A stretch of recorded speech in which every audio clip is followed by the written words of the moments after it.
is, hood is installed, and I have to say it looks great. So here's all the body lines.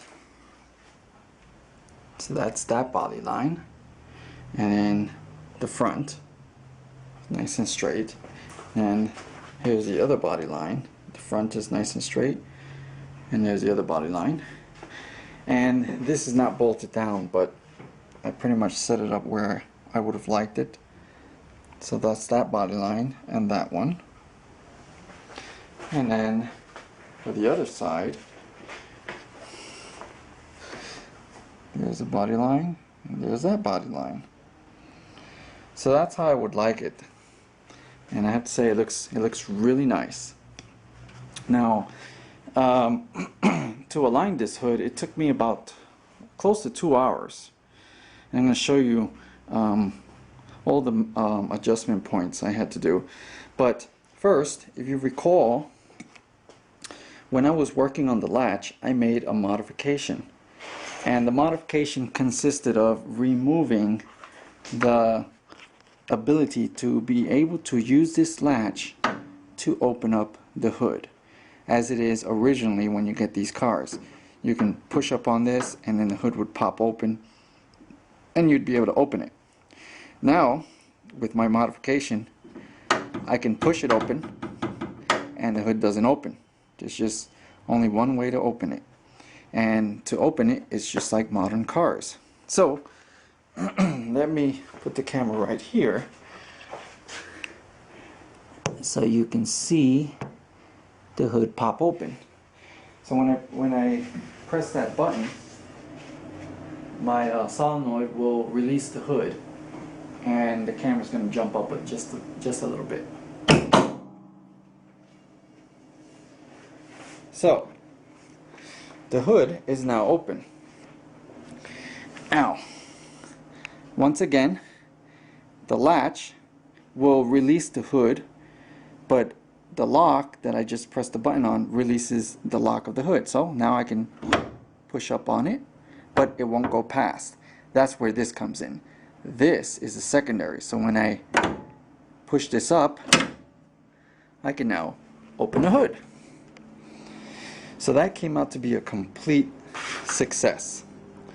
So all the mounting points I had to adjust were those 2 screws to pivot this back and forth, those 2 screws to pivot the hood back and forth and this way, the same thing on this side, and then here, this and that one for the height of the hood, and then this lock going pretty much back and forth, and then this part of the lock, and this goes back and forth, forward and reverse, and the spacing between the latch and this part of the male end.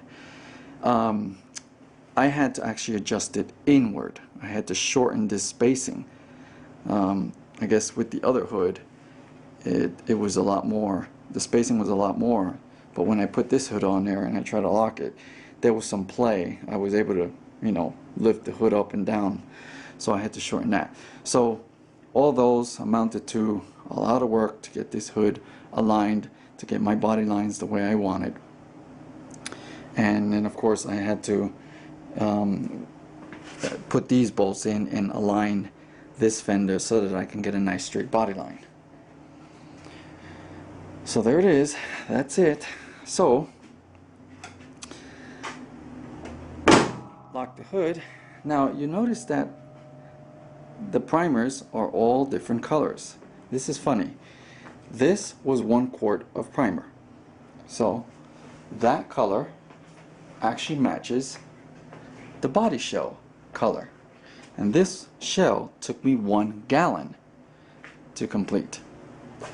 These fenders are much lighter, as you can see, and these fenders match the deck lid. The deck lid and the 2 fenders took roughly about almost about 3/4 of a gallon. And then we have the doors. the doors are a different color from the quarter panel and of course the rest of the shell, and yet darker than the fenders.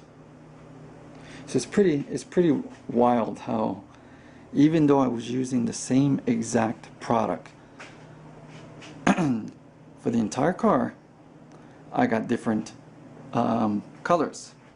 Now imagine if I was to paint the whole car in pieces with the red. That would just give me a heart attack if I was to see the colors all in different shades. So now this part of the hood, if you recall, I wanted to make that black so that I don't see the red, and that came out great. I don't see anything. So that's exactly what I wanted. So it's nice and dark, not a distraction.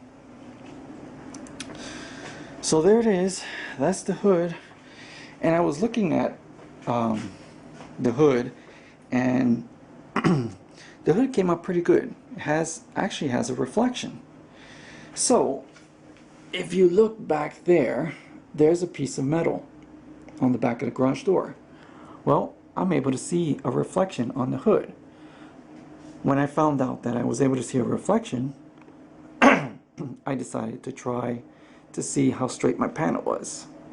So I'm going to move the camera across, and you can see that that gray or whatever silver line does not distort. There's the body line, and then nice and straight. So for the cowl portion, we'll start from here, nice and straight, and then of course the body line, and nice and straight, no distortion. And in here it's a little difficult to see, but also nice and straight. So that gives me the confidence in thinking that when I paint this car with the hood, of course, that I'm not going to see any waves or ripples in that area of the hood. So I'm now more confident that I did a good job on this hood. It came out pretty good. So I'm very happy with that. So let's do this one more time. Put the camera right here. I don't want this camera to slide off. And then I hit my hood latch release. And then I go to the front, grab my secondary latch, lift, hood is open. And that's what it looks like in the bottom. That's going to look great when I have my air cleaner going through that. So that came out sweet. So there it is. There's the finished product. One step closer to completion. It makes me very happy to see that the car is almost completely assembled. It just looks great. I'm very happy. And these body lines, oh, I'm so happy with the way they came out. You see, now they have the same length from here all the way back. I'm so happy with that. So hope you enjoyed. Thank you very much for watching.